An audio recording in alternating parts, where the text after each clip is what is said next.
Like I said, we have a packed panel today, so I'm going to be pulling a Phil Donahue in the crowd. If anybody has any questions throughout, feel free to go ahead and just raise your hand. Otherwise, we'll do a Q&A at the end. That Phil Donahue reference would be lost on any of the millennials that we're going to be speaking about today, I think. Just 2 quick points, because I do want to get started. But I mean, it's a pretty terrifying time, I think, to be in media content right now with the way the consumer is changing, but it is a very good time still to be in sports. I think everybody can agree. And no one on the panel is going to question that the revenue is still coming from the big screen, obviously. And the multi-screen experience is just something that kind of has to go along with that. And while the revenue is still coming from that main linear telecast, I'm sure you all have kids and grandkids and nieces and nephews that just don't really give a shit at all about the main screen and can't be bothered to get off their phones. So that's what we're going to be talking about today, because that's the future. And then the other point I wanted to just bring up and make sure everybody kind of keeps in mind today is that from a technology point of view, which is where I'm coming from, it's an interesting transition right now and really unique compared to any transition that has ever really occurred in the last century, in that the consumer is almost 100% driving it. With the HD transition, it was a lot more the content producer driving it. But in this case, the consumer is basically saying, this is how I want to consume content. Now it's your job to try to catch up and figure out how to keep me interested and engaged. So that's what these guys deal with every day. So with that in mind, we're going to get a quick presentation with some great data and some consumer trends on what those millennials and what a lot of us are doing in terms of multi-screen consumption. So Yassine from Eurodata TV, take it away. Thank you, Jason. Good morning, everyone. So before leaving the floor to the panel, we thought it could be a good idea to have a quick overview of the media landscape today. So we talk about second screen, and we use this term mainly because there is still this kind of hierarchy where dominated by TV. So we all know that TV is still the king media at the moment, mainly because it's the main driver of media rights, but also because for sports fans, size matters. So when they wish to have access to the best, to their favorite content, they will certainly choose the best screen available, and by best we often mean biggest. However, we cannot deny that there is this second screen appearing everywhere in our lives, in the sports fan lives. Second screen can be a substitute to the first screen.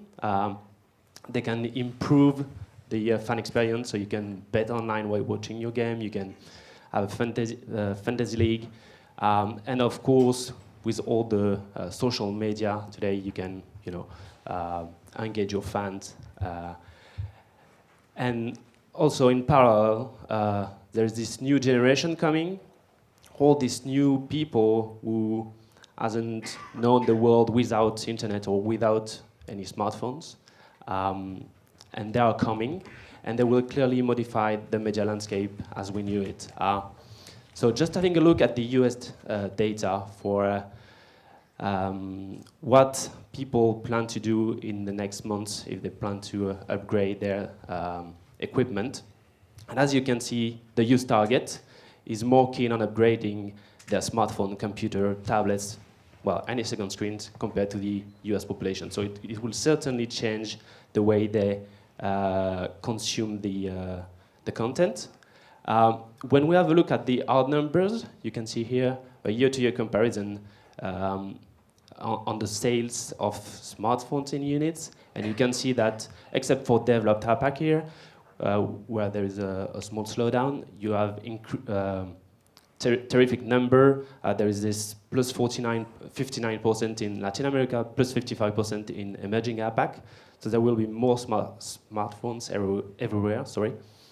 And when we have a look, aside from the equipment, at the consumption, so you have in blue the consumption of TV, and you can see that this is still big. In green, you have the consumption of digital video, and you can see that there is a very interesting trend here. plus 12 minutes of video consumption per day for the 18-34 years old. When we have a look at the other target groups, and even older target groups, you can see that the trend is very positive, plus 80% on the 35-49 years old, and plus 60% on the 50-64 years old. So that's where the trend is, and I believe that will be an interesting panel to explore how we can monetize the second screen. When preparing the panel with Jason, we came out with a question, but I'll leave it to you, Jason. This is the softballest of softball questions to start off the panel. Essentially, why do this? Why build a multi-screen experience? What in these trends that you've seen that he's talking about has made you want to build these things? And then maybe if you could give a specific example of a successful effort, say over the last year, to give us a nice little specific case, that'd be great. So Guillermo, we'll start with you and we'll come straight down the line. I was hoping you would start on the other side. Oh, no. Good morning, everyone. My name is Guillermo Santa Cruz, and I look after Latin America and U.S. Hispanic for IMG Media. Jason, to answer your question, I think the reason to do it is because technology has gotten ahead of us, and the consumer is demanding these choices. And that may sound like an obvious answer, but it is the truth. If you think about the communication devices that you're holding in your hands right now, and how powerful they are, and how important they are to your everyday lives, well, multiply that times millions of people all over the world. So all of a sudden, the fact that you can make all these choices through these devices, it's what's driving the business, because consumers are demanding it. And sometimes technology tends to get ahead of businesses. And we've reached that point where the consumer is the one who's asking for these things, and it's up to us and companies like ours to give them what they want. And obviously, there's a lot of other things attached to this. There's other opportunities, business opportunities that are attached to this. But to answer the question, it's because consumers demand it. That's the truth. Sure. And maybe highlight a little bit of the World Cup action that you guys did. Sure. Besides working for IMG Media, I also work for SNTV, the sports news television service that is widely used around the world. And leading into World Cup, we developed an app that was a second screen application for our customers to use to supplement the on-screen experience, the first screen experience, with data, with stats, with medal counts, all those things. And it was used by our customers around the world to supplement the first screen. And we were amazed at the way it was received, the demand for it, the use, the way that it was utilized, the reception that it had. And it's another example of how companies are looking to us for answers and for ready-made answers, because not everybody has the capabilities to launch a full-fledged site. So in this instance, we had the opportunity to give them almost a bespoke experience without them having to incur the cost of putting it all together. So they could brand it, they could sell it, they could monetize it, they could present it to their customers and to the consumer as their own, but in truth, it was something that was put together on a mass scale. Sure. Bruno, why do you guys go about doing this dirty game, and maybe highlight one of your guys' recent products? Sure. Good morning, everybody. I'm Bruno Rocha. I oversee content distribution and client services for Perform Group. I think the biggest partnership that we have for client services in the US is a partnership we have with Fox Soccer. We developed their Fox Soccer to Go. We kind of manage and we built their Fox Soccer to Go service. This was, I think, pretty much the first standalone service that was launched 5 years ago, close to 5 years ago. And to echo what Guillermo just said, consumers really want to get access to content when they want, where they want, so they want to access content everywhere. And this partnership with Fox Soccer to Go worked particularly well because we were offering content that was not necessarily available on TV. So we initially structured the partnership when they had English Premier League rights and UEFA Champions League rights. And we came to them with a model where they could actually make every single game of the English Premier League accessible to their audience. So as a traditional channel, you have a limited space on your programming grid.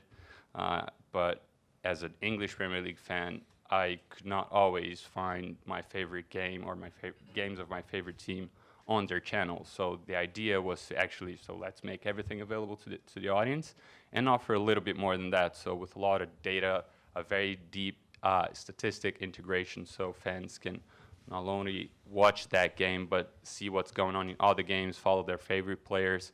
So I think it was a very good complement to not only what they were doing on TV, but also to offer a lot more content on those connected devices. So it's going for 5 years, and it's solid with a very high growth. So we're happy about that. Yeah, it's a solid experience. I know Fox is happy with it and constantly plugging it whenever I watch any Premier League. So, Mike, go ahead.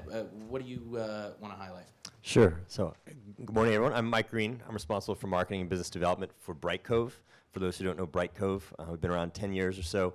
Online video platform, kind of the first in that category, and we've got customers in the sports area from teams like Manchester City or leagues or broadcasters like Universal Sports, doing a wide range of executions and delivering video to their customers. And second screen is increasingly important for a number of the reasons that the panel's already articulated. I think the biggest kind of key word for me around this is engagement. Engagement, if it's an ad-supported model, engagement is certainly what drives additional impressions and revenue. And I think engagement, if it's a paywall-supported model, allows for the audience to be receiving more value. The things you can do to drive engagement allow them to feel that their $10 a month or whatever it is better spent. So we've seen a range of executions. I guess two to quickly mention off the top would be one is MI9 is a customer of ours in Australia. They have a huge rugby tournament there called the State of Origin, which is actually 3 games between New South Wales and Queensland. It's a huge rivalry there. And they've gone and created a companion app that's really rich with all the things you have come to expect as sports fans in a companion app, including multiple camera angles and tweets and stats and who's run how far on the field. And it's a great experience.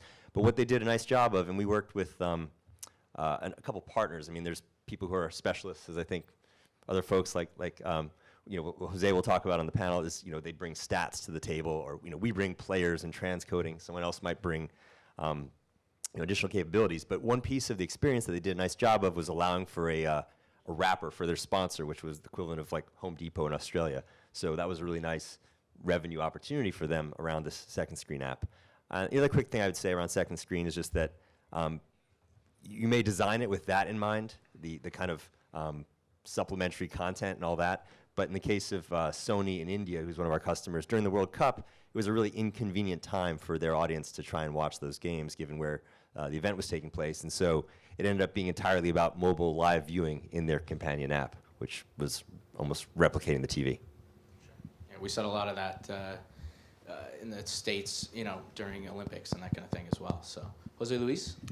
Good morning, Jose Luis Gray with Delta Tram. It gets tougher and tougher the longer the conversation goes that way. So let me take a different approach to this. How many of you here have more than one connected device? Raise your hand. More than 2? More than 3 maybe? Okay, so I guess when you look, if you look at one of the shows in the US like Law and Order, what those criminal procedurals, they talk about means, motive, and opportunity, right? Motive. Thank God we're in a business that people are eager to consume the sports content that we're offering. So that's not a question. Means more and more there are more methods to get to the content that we want. And like we said, it is all being driven by customer demand. And I would look at it from 4 different perspectives. One is access to the content. Is the content that I want to see available on TV? Sometimes it is not. So there's natural options on a different screen or a different access methodology. So number 2 is location. I'm not a fan of horse racing, but if California Chrome has a chance of winning the Belmont Stakes and I got to be somewhere else, it gives me a great chance to access that content. Is it on TV? Yeah. Do I have access to a TV? No. If I can watch it on a 75-inch 4K screen, that's going to be my first choice. If not, I'm happy to watch it on my 4-inch mobile device if that's where it's available. Number 3 is content. I may be watching, the game may be on TV, but is it in the language that I want to watch it? Or do they have a different set of commentators that I prefer on another device, right? And finally, the whole issue of grabbing attention and making sure that they drive engagement. If you're like me, I may have 2 TVs plus my cell phone at the office.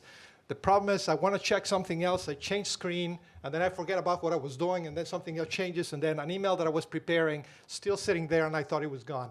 Same thing happens with TV, right? Every time I get to a hotel, I travel a lot. If I get to a TV, first thing I put the TV on. I may be doing email, or I may be on social media, exchanging information on the game. So how do we get the best experience to the consumer? How do we make it engaging? How do we keep them on the content that we want them to be watching? Okay. I did not expect a Law and Order reference during this panel. I'll just put that out there. Did you want to highlight as well a little bit of, you guys were all over the World Cup. Yeah, an example, we had the web player for the World Cup, and one of the things that we offered for the World Cup was multi-screen and multi-streaming for the same game. So one of the things, if you're following maybe the coach of the Mexican national team, Piojo Herrera, pretty crazy guy, actually went crazy, everything that happened, you can have a camera watching him during the game and see everything that's happening. Or you may have a camera on Cristiano Ronaldo following during the game. That's a production decision. But once the production decision is made, then the viewer has the option of following the statistics, and making the decisions as the game goes along. Sure. Ed, it's been an awfully interesting 12 months for you, I think. Maybe tell us a little bit about WWE Network launch, the thinking behind it, and how you guys are looking to continue to monetize. Sure. So my name's Ed Wells. I'm the Managing Director of International for WWE. Indeed, very busy past 12 months for us as we rolled out a dedicated direct-to-consumer OTT network, which I think many people have probably heard about. But just to kind of take a quick step back and share some thoughts on why we're going down the second screen route, not just with the network, but also with our app. I think for WWE specifically, what we see as all of these platforms emerge is more opportunity to showcase a lot of rich content that we've built up over the last 30 years that just you can't find a place for it anywhere else. So it is an opportunity for us to share that content, which we're in the fortunate position of owning and controlling 100% ourselves, being able to share that rich experience. And our fans, we have a very passionate, loyal fan base, and they want to have a true experiential engagement with us. You see it from our live events. People come, they bring their signs, they bring their gear. They really want to participate and be part of the story as it unfolds. And we find that by having a second screen companion to our regular TV broadcast through the WWE app, and then even beyond that with the network, we're giving them an opportunity to really experience and participate in real time. So when people are watching in Latin America, when people are watching Raw live on Fox Sports, they can also be seeing live content happening during commercial breaks, keep them engaged with the content while it's on television, but seeing some extra content that is maybe backstage, et cetera, unfolding during commercial breaks, keeping them where they're at, and allowing them to go a little bit deeper into the characters and the storyline that they want to experience. Great, and we'll dig a little deeper as we get on. Tom, you have a really interesting experience downstairs in the exhibits. I'm not giving you a shameless plug, but it's pretty cool. Check it out. Tell us a little bit about it and how you think it can be used as an application within sort of the multi-screen experience. Hi, I'm Tom Impalamani. I'm CEO of Virtually Live. I'm British. We've just set up in the US, so I'm a bit standout here on the panel. So our mission is we are trying to create a virtual experience for fans around the world to attend live events, live sporting events, as if they're in the stadium watching real time. In terms of the context, just taking a step back to second screening and why this is such an important thing, you have to consider the customer base and what they're doing. Using some data that I've seen from the UK, if you look at a young audience, the audience of future sports fans coming through, 75% of children aged 8 to 16 in the UK, and the UK is quite similar to the US in terms of the market dynamics, 75% of kids are watching at least 2 screens. And often 3 screens simultaneously. That behavior is already happening. Moreover, that's causing a fragmentation of attention. So there's really, to keep attention, you have to appear across multiple platforms. And the other thing that we're seeing is, as you will be familiar, there's a decline in linear TV, but commensurately a massive increase in interest in event-based TV. There's an unprecedented opportunity here to sort of use second screening to augment the experience around live events. What we at Virtually Live are trying to do is take that one step further and create a whole ecosystem where you capture that entire conversation. So that's really our perspective. Of course, as we mentioned before, the definition of second screen is a little bit misleading for a number of reasons. The first one being often there's not just two screens involved. The second is it's not necessarily a separate experience. So when you look at a young audience and you ask them, do you second screen? A lot of the time, people who use second screens don't realize that they're actually doing so because the experience is actually seamless.